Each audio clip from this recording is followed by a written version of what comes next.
Never sign an agreement just because you trust someone. Every business agreement should only be signed because you understand every bit, every part of the clauses in that agreement.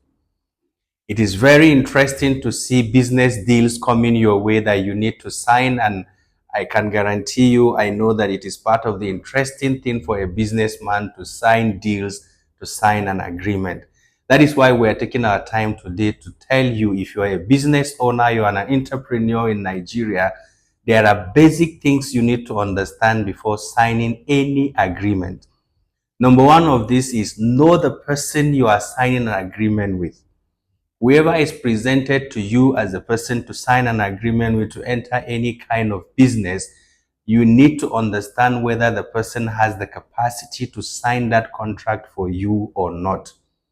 Reason is that if I present myself as Ishaku to you, representing a particular company, make sure you do your due diligence and know truly with documentary evidence that I'm a director in that company. I have the capacity to sign that agreement with you.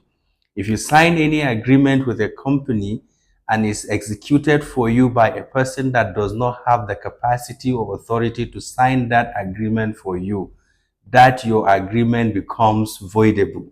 So while you are jubilating about the success of signing the deal, you may later discover that you have signed nothing at all. You have probably signed a worthless paper. Another thing you have to consider is make sure you understand the clause one after the other. Whatever is not included in your agreement will be very difficult for you to enforce on that. Verbal agreements are usually difficult to prove, especially when substantial part of that agreement has been reduced into writing. Anything outside what is already written will be very difficult for you to understand. So read thoroughly. Make sure everything that is part of that agreement has been captured in writing, not just in thoughts. Never trust a person saying, don't worry, we can find a way around it. No, let it be written down. Another thing you need to know is read the termination clause.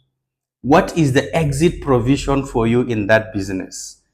Any business that is signed in perpetuity may likely have an issue. What is the exit point? At what point are you going to exit the business? Understand it clearly, because lack of understanding when to exit will cause a problem at the point you want to exit. So read the document, understand how and when you can exit from that business.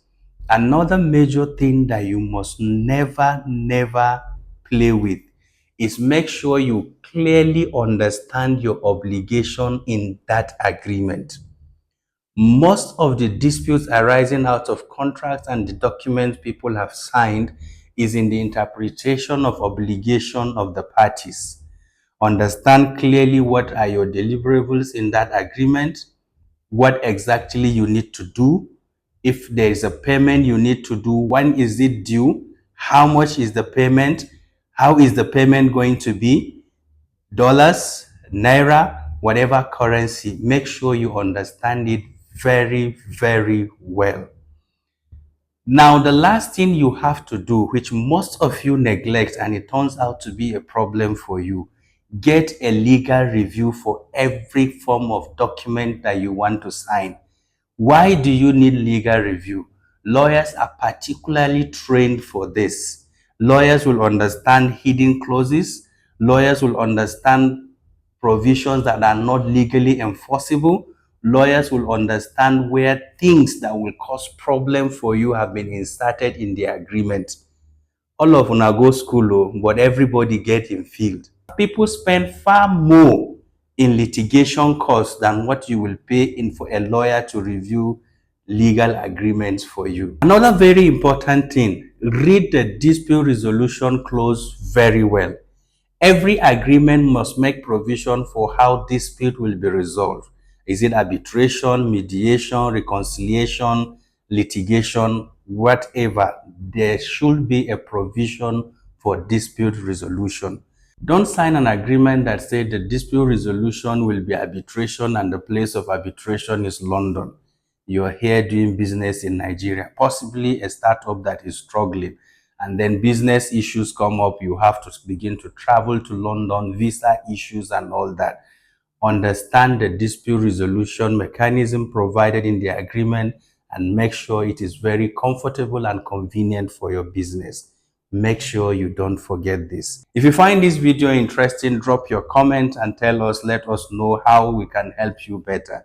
Don't forget to subscribe to this channel, hit the notification button and give us a thumbs up.